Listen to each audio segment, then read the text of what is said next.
Bonjour à tous et bienvenue sur notre chaîne YouTube, la chaîne de Ligne Droite. Je vous invite à vous abonner à cette chaîne, à aimer, à partager, à commenter ces vidéos. C'est très important pour notre référencement et c'est une manière de nous soutenir. Merci à vous tous. Bonjour Mike Borowski. Bonjour chère Clémence. Bonjour monsieur le Fondateur de député. Gérard Info. Oui. Vous avez des choses à nous raconter sur Gérard Info peut-être? Eh ben oui, aujourd'hui 17h, je suis devant l'Assemblée nationale parce que moi, je crois j'arrête pas d'y aller ouais. Voilà, j'aime beaucoup les députés, c'est Ouais. pour ça C'est une belle maison l'Assemblée nationale. Ouais. Donc aujourd'hui, je crois qu'il y aura la motion de censure, donc ouais, j'y serai. On va parler, et puis tiens. on va parler aussi parce qu'ils sont ils votent ce soir aussi des mesures sanitaires, donc j'y serai. D'accord, on va parler de tous ces sujets d'ailleurs avec notre invité vidéo.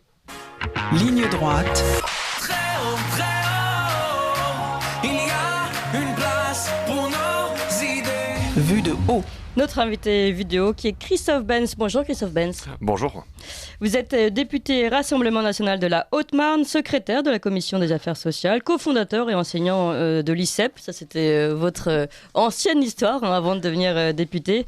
Alors, aujourd'hui, bon, vous l'avez entendu, on a quand même osé vous mettre du Patrick Sébastien, car le Rassemblement National est le premier groupe principal d'opposition. Il n'a jamais été aussi puissant à l'Assemblée, avec 89 députés. Vous êtes quand même passé de 8 députés à 89 députés. Alors, ma première question, c'est finalement, est-ce que vous n'êtes pas trop serré? Et quel est l'accueil quand vous avez fait à l'Assemblée nationale? On a vu quand même quelques indices. Louis Boyard qui a refusé de vous serrer la main.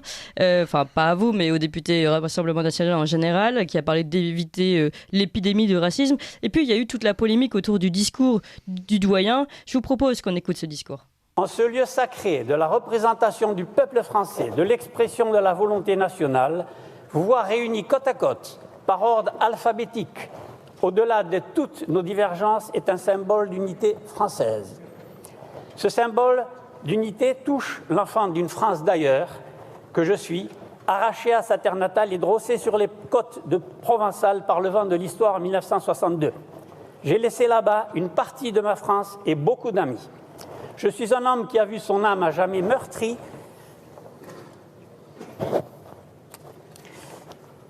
Excusez-moi, je pense à mes amis que j'ai laissés là-bas.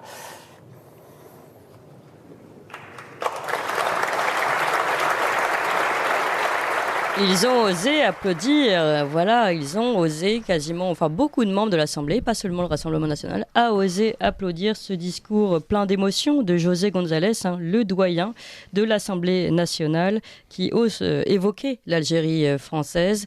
Et voilà que derrière, évidemment,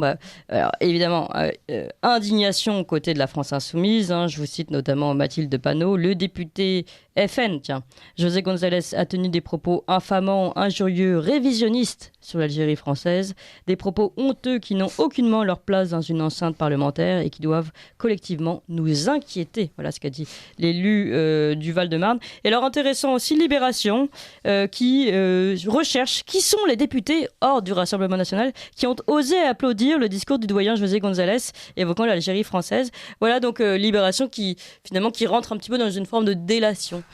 Voilà. Est-ce que c'est ça l'accueil qui a été donné au Rassemblement national, ou est-ce qu'il y a eu d'autres éléments tout de même depuis que vous êtes arrivé?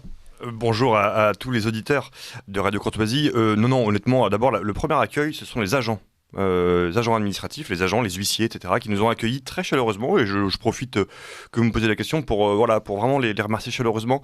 Ils nous ont reçus tous, parlementaires que nous sommes, au-delà de notre étiquette politique. D'ailleurs, souvent, ils ne nous demandent pas dans quel groupe on est. Et nous ont accueillis. Donc, c'est les premiers que l'on rencontre quand on arrive.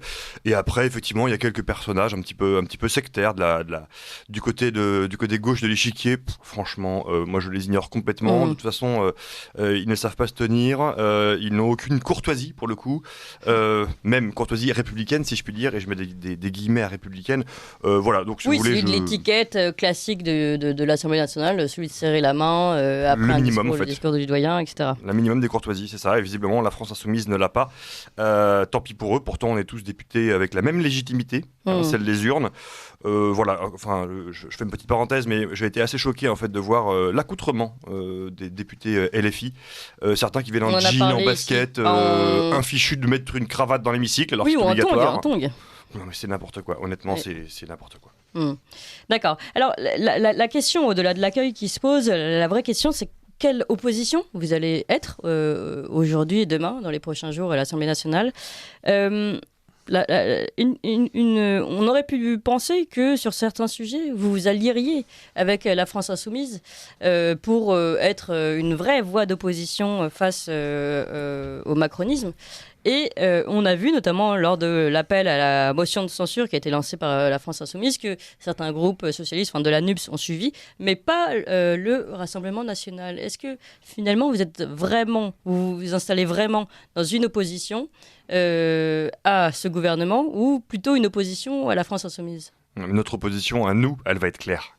Je m'acharne un petit peu ce matin, mais la France insoumise, elle n'est pas du tout claire, leur opposition. D'abord parce qu'ils ont soutenu indirectement, presque directement, Emmanuel Macron à la présidentielle, donc c'est un petit peu compliqué de s'y opposer derrière. Nous, c'était tout à fait différent. Oui, c'est-à-dire que il ne faut pas voter Marine Le Pen, donc on a voté à voter... Par soustraction, les Français ont compris. Voilà. Oui. Donc vous avez raison, c'est exactement ça. Donc après, on fait semblant d'être une opposition, on fait campagne sur la NUPES, donc une alliance, et moins de 24 heures après l'élection, c'est la désunion. Donc en plus, c'est assez peu respectueux des électeurs. D'ailleurs, je rappelle quand même que la NUPES n'a pas d'existence juridique à l'Assemblée nationale. L'Assemblée nationale, sont des groupes divergents. Finalement, la NUPES, elle existe encore ou pas, la NUPES Je ne sais pas, il faudrait leur demander. En tout cas, ce que je sais, c'est que l'Assemblée nationale ne reconnaît que des groupes. Quand on recevra Mathilde Panot. Voilà, exactement. Invitez-la, je pense qu'elle va venir avec grand plaisir. Non, il y a 4 groupes de gauche divisés, éclatés, et ce qui fait qu'effectivement, le groupe du Rassemblement national passe devant en nombre de sièges, et effectivement, on est le premier groupe d'opposition. Je disais opposition claire, dans le sens où elle est affichée depuis le départ, notre programme est clair depuis le départ, elle sera évidemment constructive s'il le faut, s'il y a des réformes sur lesquelles on est d'accord, on ne va pas s'y opposer bêtement, c'est ça un peu l'opposition constructive. Voilà, mais je pense que ça va très bien se passer. Est-ce que opposition constructive, est-ce que c'est vrai, ça commence comme ça, puis finalement on finit par être un disciple de la LREM, non comme on a vu avec LR, on a vu cette opposition constructive, comment elle s'adoucit, comment elle se docilise avec le temps. Est-ce qu'on risque pas de tomber dans le même panneau là ? Non, surtout pas. En fait, on va avoir un rôle de filtre, c'est-à-dire que c'est inédit. On a un président de la République qui n'a pas de majorité, ou tout du moins une majorité relative. Et donc, effectivement, de fait, le Parlement, l'Assemblée a beaucoup plus de pouvoir, de contre-pouvoir politique à Emmanuel Macron. Donc, on va, entre guillemets, en jouer, et c'est le rôle des institutions. On va pouvoir filtrer, dire là oui, là non, tout simplement, à Emmanuel Macron. D'accord. Mike Borowski. Bonjour, monsieur le député. Alors, Bonjour. Est-ce que la NUPES n'est pas plutôt une sorte d'idiot utile de la Macronie, étant donné que Julien Bayou, très récemment, a dit à monsieur Macron qu'il ne s'associerait jamais à des propositions de loi ou des motions de censure venant du RN et de LR. Est-ce qu'ils sont réellement l'opposition, ou est-ce qu'ils jouent en réalité une forme d'opposition contrôlée, si je puis dire ? En tout cas, ils sont réellement sectaires. Parce que répondre ça, encore une fois, j'y reviens, tous les députés sont élus avec la même légitimité, celle des urnes. Qu'on soit ELV, qu'on soit LREM, RN, LR, tous, c'est ainsi. Donc je constate que M. Bayou fait une fois de plus preuve de sectarisme. Mais j'attends de voir quand même, lorsqu'il y aura des propositions de loi que nous pourrions faire d'ailleurs au groupe du Rassemblement national, qui soient dans le sens de la défense de la nature et de l'écologie. Ils vont voter contre ? On en reparle. C'est possible. Mais est-ce qu'il est possible qu'un de ces 4, pendant cette législature, vous puissiez mettre tous ces groupes en minorité LREM, sachant que LREM n'a pas la majorité absolue ? Par exemple, on peut penser à la question sanitaire. Une question sur laquelle vous vous rassemblez avec la France insoumise. Je suis pas sûr qu'on ait tout à fait la même conception de la liberté, honnêtement. En tout cas, aujourd'hui, la France insoumise est...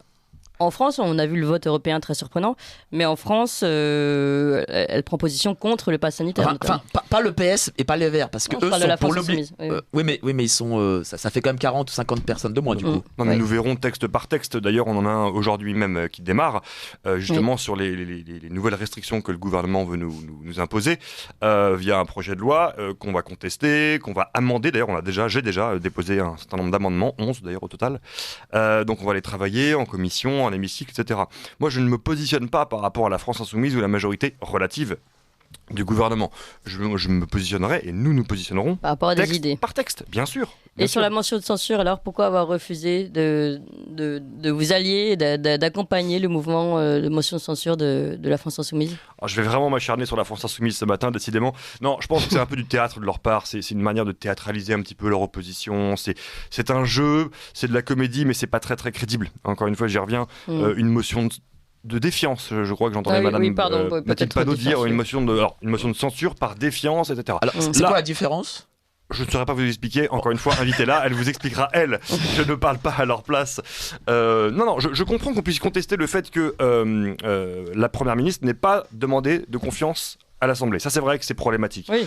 En revanche, je considère encore une fois, et je l'ai dit d'ailleurs dans la presse écrite il y a quelques semaines, pour moi, l'opposition de la France Insoumise ou de la NUPES, peu importe, de l'extrême gauche, c'est une opposition de pacotille, en réalité. C'est une fausse opposition à Emmanuel Macron, donc j'ai très peu de considération pour cette démarche. Alors, on va parler un petit peu de l'action du Rassemblement national au sein de cette Assemblée. Qu'est-ce qui est prévu? On sait que très vite, le Rassemblement national a annoncé la création d'une commission d'enquête relative aux causes et origines de la poussée inflationniste. C'était peut-être dû d'ailleurs à la dernière prise de parole de Michel-Édouard Leclerc concernant les doutes derrière cette inflation. Est-ce que ça va être finalement la poussée inflationniste? C'était déjà un petit peu le credo, le pouvoir d'achat du Rassemblement national. Est-ce que ça va être un marqueur tout au long de ce mandat, ou est-ce que vous avez d'autres objectifs importants? Oui, c'est un des marqueurs, et à la fois on a d'autres objectifs et plein de choses à mettre en place. Sur la question de l'inflation, c'est clair que c'est très important de pouvoir mettre en lumière les responsabilités de chacun. C'est clair, le gouvernement actuel, et donc qui vient de gouverner pendant 5 ans, a une responsabilité. On a le pouvoir maintenant de demander des commissions d'enquête, donc il faut aller au bout, et je pense qu'on continuera à le faire sur tous les sujets dès qu'il y a une... C'est le rôle, encore une fois, de l'Assemblée. C'est Bien le rôle que de contrôler l'exécutif. On est élu aussi pour ça. D'accord. Alors, dites-moi, monsieur le député, quelle sera la grande proposition de loi de ce quinquennat de la part du groupe RN? Pourquoi une? On en aura plusieurs, je pense qu'on en aura plusieurs. Non, mais peut-être que une pour que... la très très grande, si je puis dire, quoi. Écoutez, il y en a plusieurs. Moi, je vais vous parler de celle du sujet sur lequel moi je vais travailler prioritairement, qui est le sujet de la santé, qui est lié effectivement à la problématique numéro 1 de ma circonscription, donc la première circonscription de la Haute-Marne, parce qu'il y a une véritable souffrance des Hauts-Marnais qui n'ont plus accès à un véritable service public de santé et de proximité.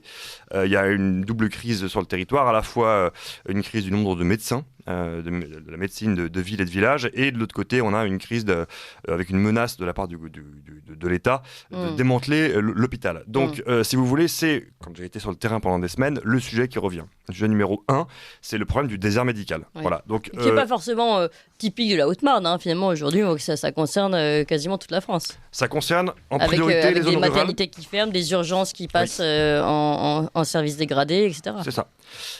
C'est un problème global dans les zones rurales, mais malheureusement, la Haute-Marne bat tous les records. Ah oui. Et on a la limite, c'est un médecin pour 1465 habitants. Au-delà, on considère que c'est critique. Et nous sommes à 1 pour 1500, donc on est au-dessus, donc on est en situation critique. Donc malheureusement, c'est un des plus gros déserts médicaux de France. Donc comment l'empêcher, ces déserts médicaux, du coup, parce que vous avez une proposition de loi? Oui, alors j'ai plusieurs propositions, des choses extrêmement concrètes. L'enjeu, c'est de faire revenir des médecins. Voilà, donc il y a un enjeu d'attractivité du territoire, évidemment, et à la fois de faire revenir des médecins. Alors j'ai des propositions très simples, mettre en place des partenariats avec les facultés de médecine, en l'occurrence là-bas à Nancy, à Dijon et à Reims, pour inciter, voire contraindre un certain nombre d'internes et de stagiaires, de jeunes médecins, à venir faire leur stage en Haute-Marne, parce qu'on le sait, lorsqu'ils s'installent pour leur stage, généralement ils y restent, voilà. Ce qui permettrait de renouveler tout simplement les médecins qui partent à la retraite. Avec des aides peut-être sur place, de domicile, etc. Évidemment, des aides d'accompagnement logistique, d'accompagnement administratif, d'aide à l'installation. Et le Rassemblement national va se positionner comment par rapport aux soignants suspendus? La position est très claire. Ils ne doivent plus être suspendus. Le scandale à la base, c'est qu'il l'ait été. Suspendre des gens alors qu'ils devraient tous pouvoir jouir de leur liberté la plus absolue, et notamment la liberté vaccinale. Je suis très clair sur cette position, liberté vaccinale, c'est-à-dire liberté totale. C'est-à-dire, vous faites le choix de la vaccination, d'accord, très bien, je ne suis pas juge. Vous êtes contre, très bien. Enfin, je veux dire, voilà. Mais peut-être Soyons libres. un code à respecter dans les hôpitaux, un certain schéma vaccinal doit être respecté, etc. Enfin, on en parlait ce matin avec une des avocates qui défend les soignants suspendus. Bon, après, elle nous dit finalement, dans les hôpitaux aujourd'hui, on prend en compte l'immunité et pas forcément le schéma vaccinal. Ah oui. Pas sur ces derniers vaccins, évidemment, qui est hors catégorie. Mais pour les autres, finalement, pour l'hépatite B, etc., soit on prenait le schéma vaccinal de l'hépatite B, soit on regardait l'immunité par rapport à l'hépatite B. Pourquoi pas, c'est une piste, oui. Ça peut Oui, être la une question de piste. l'immunité, Oui. pourquoi pas, effectivement. Je n'ai pas travaillé particulièrement sur ce sujet, mais comme vous le dites, ça me paraît intéressant. Alors, je voudrais qu'on aille et qu'on revienne un petit peu sur votre passé, puisque vous êtes cofondateur de l'ICEP. Oui. Vous êtes notamment conseiller municipal de Saint-Germain-en-Laye sous l'étiquette VIA, La Voix du Peuple. Vous avez travaillé avec Jean-Frédéric Poisson. Donc, Jean-Frédéric Poisson, qui lui-même a rallié Éric Zemmour. Comment, aujourd'hui, j'imagine que vous avez dû voir, même si vous-même, vous avez gagné votre place de député, vous avez dû voir avec tristesse cette forme de divorce de la droite qui aurait pu s'entendre, non ? D'une droite, la droite Reconquête et la droite du Rassemblement national. Oui, alors d'abord, petite précision, à Saint-Germain-en-Laye, j'ai été élu sous l'étiquette de l'Union des droites avec le Rassemblement national, déjà. D'accord. Il y a 2 ans et demi. Il y avait le Parti chrétien-démocrate, c'est comme ça qu'il s'appelait. J'étais le tête de PCD, liste, oui. et effectivement, comme membre du Parti chrétien-démocrate, à l'époque, j'ai effectivement tiré cette liste avec d'autres sensibilités, dont le Rassemblement national qui nous a soutenus. Je ferme la D'accord. parenthèse, mais c'était une petite précision. D'accord. Voilà. Non, mais effectivement, vous Non, parlez mais c'est pour dire que en tout cas, la voix du peuple, Jean-Frédéric Poisson a tenté l'aventure Reconquête, Éric Zemmour. Donc il y a cette séparation entre deux idéologies qui sont pourtant pas si éloignées. On a tous vécu cela. C'est le fait que Reconquête était incapable de s'entendre avec Rassemblement national et inversement. Vous étiez finalement vraiment au cœur du nucléaire. Et comment vous avez vécu ça et comment vous le voyez, comment vous le percevez pour la suite ? Quel avenir pour ces deux droites ? Écoutez, je ne critiquerai jamais mes confrères patriotes, si je puis dire, en l'occurrence ceux qui ont soutenu Éric Zemmour. Je pense qu'il y a eu un problème, une erreur qui a été faite de la part d'Éric Zemmour. D'ailleurs, je crois qu'il l'a plus ou moins concédé. C'est qu'il n'a pas su avoir le bon message et le bon destinataire. C'est-à-dire qu'en fait, il s'est adressé qu'à une France, finalement, et c'est le seul reproche que je lui fais, à une France contenue sociologiquement, une France urbaine finalement, une France assez bourgeoise, disons-le, et il n'a pas parlé à la France entière. Voilà, c'est peut-être son tort, et je crois qu'il l'a plus ou moins reconnu sur un plateau, je ne sais plus lequel, en disant voilà, peut-être que j'ai fait des erreurs, oui. Et c'est là où effectivement c'était logique que Marine Le Pen, qui n'a pas fait du tout la même campagne présidentielle, Éric Zemmour a fait une campagne de plateau et de meeting, de plateaux de télévision et de meetings, des meetings remplis, dont acte, avec beaucoup de militants, réussis, dont acte, c'est clair. Oui. Marine Le Pen a fait une campagne de terrain et de médias locaux. Oui. Le résultat, on le voit. Et d'ailleurs, j'en profite pour dire, j'ai appliqué la même méthode. Après, Marine Le Pen a un parti qui existait depuis bien longtemps. Bien sûr, et évidemment. Une structure qui n'était pas le cas de Reconquête. Mais j'ai appliqué la même méthode pour les élections législatives, comme beaucoup de candidats, c'est-à-dire faire du terrain, être sur le terrain et évidemment parler à la presse locale uniquement, c'est ça qui fonctionne parce qu'en fait on est au plus près des gens et de leurs préoccupations tout simplement. Je pense qu'un Éric Zemmour sur un plateau de télévision, c'est pas la même chose qu'un Éric Zemmour politique dans le sens où l'auditorat, c'est pas forcément l'électorat. Faut pas confondre les deux choses. D'accord, mais là vous m'avez pas du tout répondu sur le divorce entre ces deux droites. Et qu'est-ce que vous pensez, comment vous pensez qu'aujourd'hui ces droites qui se sont quand même pas mal écharpées peuvent se réunir? Est-ce que c'est pas un gros gâchis là ce qui s'est passé? Alors oui, sur le plan sociologique, et alors je vais invoquer une figure que je pense beaucoup connaissent à Radio Courtoisie, c'est Patrick Buisson. C'est qu'en fait le divorce, encore une fois, il est d'abord sociologique. C'est qu'il y a la France populaire, périurbaine et rurale, qui a voté massivement pour Marine Le Pen, et il y a une partie de la bourgeoisie, de la France des urbains, qui a voté pour Éric Zemmour. Et en fait, ce sont deux formes de droite différentes, mais qui sociologiquement devraient se parler. C'est pourquoi je parle de Patrick Buisson, parce que dans son livre « La cause du peuple », il en parle en disant il faut que ces deux France se parlent là. Ce sont deux France qui aiment la France. Voilà, ce sont deux segments de population qui aiment la France et qui ont en fait tout en commun. Je parle bien des électeurs. S'il y a effectivement des problématiques d'état-major, c'est une chose, mais les électeurs, eux, globalement, ils pensent la même chose. Oui, donc les électeurs ont sûrement ressenti ce gâchis. Et d'ailleurs, peut-être qu'au moment de voter, ils ont eu de la peine à choisir entre un Reconquête, un Rassemblement national et puis peut-être encore un autre patriote. Puisque la droite n'a pas fait le coup de la NUPS, pour le coup, et n'a pas réussi à se rassembler sous une même bannière. Est-ce que ça, c'était pas... Ça dépend où. Honnêtement, ça dépend où. Dans tous les villages, dans les dizaines de villages de Haute-Marne que j'ai parcourus pendant la campagne, personne ne me parlait d'Éric Zemmour parce que personne ne le connaît. Honnêtement. On s'en rend pas compte. Mais vous avez des candidats peut-être Oui, on avait effectivement, mais en fait, ça n'a pas pris sur le terrain. Je vous assure, il faut y aller. En dehors des grandes villes, en dehors des métropoles, Éric Zemmour n'est pas connu. Monsieur le député a raison. Moi, j'en ai parlé avec Romain Guérin, qui est de Bretagne et qui était candidat, qui travaillait pour Reconquête. En Bretagne, Éric Zemmour n'est pas connu. Et d'ailleurs, j'ai vu un sondage très récent. 35% des Français seulement connaissent Éric Zemmour. Ce qui est dingue, quoi. C'est très peu. Alors, j'avais une question à vous poser, monsieur le député. Quel type de député serez-vous ? Est-ce que vous serez un député de circonscription, d'Assemblée nationale ? Est-ce que vous serez plus un technicien ? Vous aurez beaucoup de propositions de loi ? Voilà. Quel député vous serez ? Non, les deux. Il y a pas de... c'est notre rôle. Le rôle d'un député, c'est de représenter sa circonscription, en l'occurrence ses habitants, à l'Assemblée nationale. Je vous rappelle que l'Assemblée nationale représente les habitants, le Sénat, les territoires, les collectivités territoriales pour être plus précis. Donc j'ai cette vocation, cette mission qui m'a été donnée par l'élection de travailler sur les projets de loi et les propositions de loi, concrètement, à Paris, un travail un peu technique, pour ainsi dire, faire la loi et une mission sur le territoire, en circonscription, pour travailler sur les dossiers locaux. Il y en a beaucoup, croyez-moi, je ne sais pas si vous voulez que je vous en parle, mais en tout cas, je vous ai parlé de la santé, mais il y en a d'autres. Tous les sujets qui sont liés à l'ensemble, je dirais, au recul global de l'ensemble des services publics de proximité. Je vous ai parlé de la santé, je pourrais vous parler des transports, je pourrais vous parler de l'école, etc., etc. Le recul des services privés également, c'est-à-dire des petits commerces de proximité, notamment dans les villages. Ça, c'est des vraies problématiques. Et justement, vous qui êtes élu de Saint-Germain-en-Laye, aujourd'hui vous êtes en Haute-Marne, est-ce que vous voyez une vraie différence entre ces deux territoires aujourd'hui ? Ah oui, ils sont totalement différents, c'est très clair. Non, mais ne serait-ce que par l'investissement de l'État. Oui, c'est pas tant ça. En fait, encore une fois, les deux territoires qui m'ont élu, c'est vrai, qui ne sont pas sur le même département en l'occurrence. D'ailleurs, les électeurs au Marnais étaient parfaitement au courant. Tout ça a été tout à fait transparent. Puisqu'on est en fait, on n'est pas tout à fait député d'une circonscription. En fait, on est député de la nation, élu sur un territoire, en l'occurrence une circonscription. C'est la nuance, mais c'est en tout cas la définition constitutionnelle. Donc voilà, en fait, c'est un petit peu deux France. Encore une fois, les deux France dont je vous parlais. On y revient un petit peu, mais c'est pour ça que je pense pouvoir les connaître pour être élu de ces deux territoires-là. La France incluse dans la mondialisation, la France urbaine est plutôt, je dis souvent, la France qui va bien. Voilà, celle de Saint-Germain-en-Laye en l'occurrence.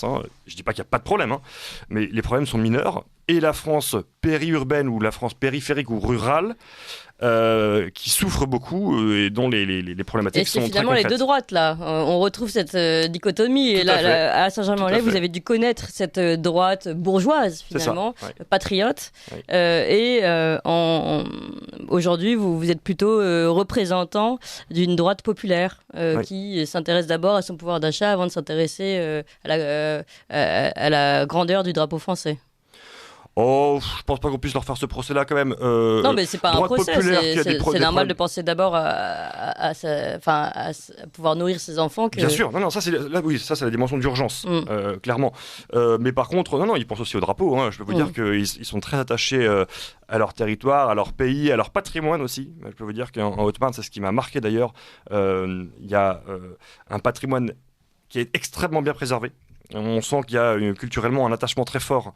Et donc voilà, je pense que c'est, encore une fois, pour conclure, que ce soit cette droite bourgeoise, comme vous l'avez qualifiée, ou la droite populaire, je pense qu'elle a des intérêts parfaitement convergents. Mais donc, des intérêts convergents, mais est-ce qu'elle va réussir à converger pour finir d'avancer dans cette conversation ? Est-ce que l'union de droite, un jour, va exister ? Ou est-ce que c'est un leurre Alors, je vous avoue que pour parler...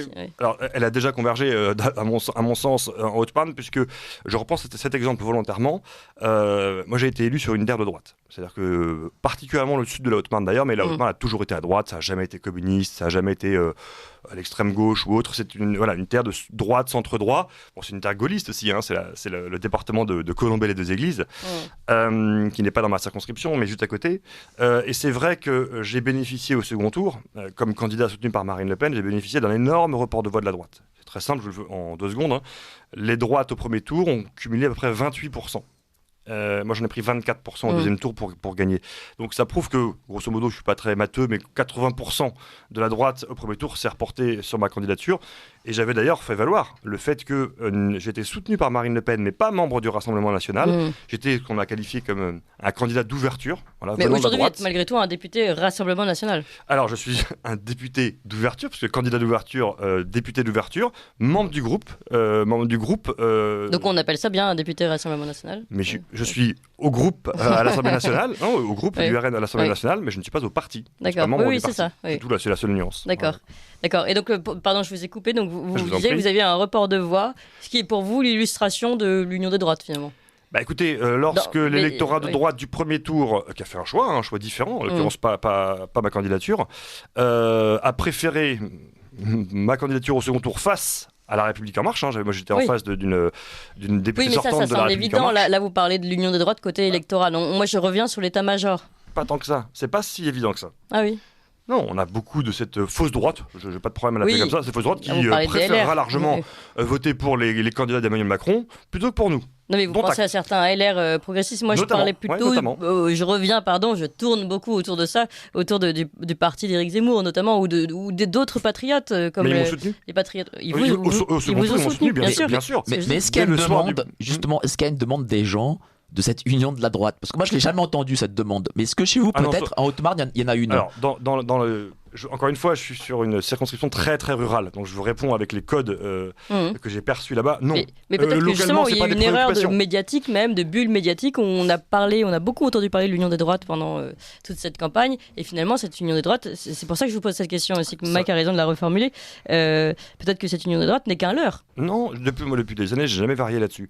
Depuis des années, je dis attention, l'union des droites, c'est un moyen, ce n'est pas une fin. C'est un moyen, ce n'est pas une fin. Je vous mets au défi de retrouver mes déclarations d'il y a 1 an, d'il y a 2 ans, d'il y a 3 ans, je n'ai pas varié là-dessus. On va chercher. Ah oui, on va chercher. Et d'ailleurs, ici même d'ailleurs, à Radio Courtoisie, il y a quelques mois, oui, tout à fait, il y a quelques mois. C'est une mécanique, sauf que la mécanique, c'est de la tambouille politicienne. Les Français, pour répondre à ce que vous me disiez à l'instant, les Français dans les zones rurales ne me parlent pas de ça. Ils me parlent de leurs préoccupations, et après, à nous, politiques, de mettre en place des mécaniques type d'union des droites, mais encore une fois, quand je vous dis je l'ai faite en Haute-Marne dans le sens où j'ai été soutenu par les électeurs de droite et les militants d'Éric Zemmour aussi au second tour qui m'ont soutenu. Ils ont fait un choix évidemment pour eux entre le candidat soutenu par le RN et le candidat d'En Marche. Il n'y avait pas de doute, donc ils m'ont soutenu totalement et je les remercie d'ailleurs là-dessus entre les 2 tours. Leur candidate n'ayant pas été qualifiée pour le second. Voilà, donc, et l'électorat ayant suivi aussi. Donc, si vous voulez, c'est une mécanique d'union des droites, mais qu'on ne qualifie pas comme telle parce que ce n'est pas une préoccupation des gens. Les gens me parlent, encore une fois, sur le territoire, de la santé, du pouvoir d'achat, du problème des retraites, et notamment des petites retraites. Ça, c'est des vrais sujets qui les préoccupent et dont ils me parlent tout le temps sur le terrain. Et sur le reproche, pour finir, qui était fait à Marine Le Pen à l'époque, d'avoir un petit peu oublié sa France, d'avoir un petit peu oublié... justement de parler de politique et qui a parlé un petit peu trop du porte-monnaie. Est-ce que vous comprenez aussi qu'il y a eu des attentes de ce côté-là? Est-ce que vous pensez qu'on peut revenir un petit peu sur la thématique parce qu'elle a peut-être un petit peu trop voulu lisser son image? D'accord, vous voulez dire qu'en gros, Éric Zemmour a apporté un peu plus de débat politique même les membres du Rassemblement National à l'époque, on avait Stéphane Ravier à l'époque qui était encore Rassemblement National et d'autres qui nous expliquaient, oui, finalement, Éric Zemmour est venu titiller, réveiller un petit peu Marine Le Pen aussi sur son précaré. Mais quelque part, Éric Zemmour a perdu sur le plan électoral, mais il a gagné au début de cette campagne en imposant ses thèmes. Oui. C'est finalement ce qu'il faisait en tant qu'influenceur aussi dans les médias. Oui, tout à fait. Je ne sais pas s'il a réussi sa mue politique, mais en tout cas, il reste influent sur les thématiques. Donc il a apporté, et c'est très bien, il a animé le débat. Enfin, je veux dire, personne ne remet en cause cette qualité qu'il a d'avoir animé le débat. Après, quand on passe dans le domaine électoral, c'est un autre monde, c'est une autre mission, c'est pas la même chose. Et c'est vrai que, encore une fois, c'est pas une critique sur le fond. Et vous qui êtes fondateur de l'ICEP, vous connaissez bien les deux formes de politique, la politique, l'influence, la réflexion, la métapolitique et la politique électorale. C'est ça, la réflexion et l'action. Dites-moi, quels sont vos rapports aujourd'hui à l'Assemblée nationale avec le groupe LR ? Alors pour l'instant, ils sont assez inexistants, les rapports. Alors de temps en temps, on se salue de manière courtoise, mais pour l'instant, il n'y a pas encore de lien. Bon, c'est le début, on est dans l'installation depuis à peine 3 semaines. Il y a beaucoup de formalités administratives, beaucoup de choses à mettre en place. Donc on n'a pas encore de lien, mais j'imagine qu'il y en aura. Et je pense on aura, j'espère en tout cas, des textes en commun. On aura peut-être des projets à défendre en commun, c'est possible, s'ils sont suffisamment ouverts et pas sectaires comme la LFI en l'occurrence. Eh bien, merci beaucoup Christophe Benz, député RN de la Haute-Marne, qui a du pain sur la planche, en tout cas c'est le moins qu'on puisse dire. Clair, mais vous êtes nombreux maintenant, désormais 89 députés. Merci beaucoup. On continuera de suivre vos aventures à l'Assemblée nationale. Vous appréciez cette émission? Alors aidez Radio Courtoisie à en produire d'autres, en indépendance totale. Rendez-vous sur soutenir.radiocourtoisie.fr. Merci d'avance.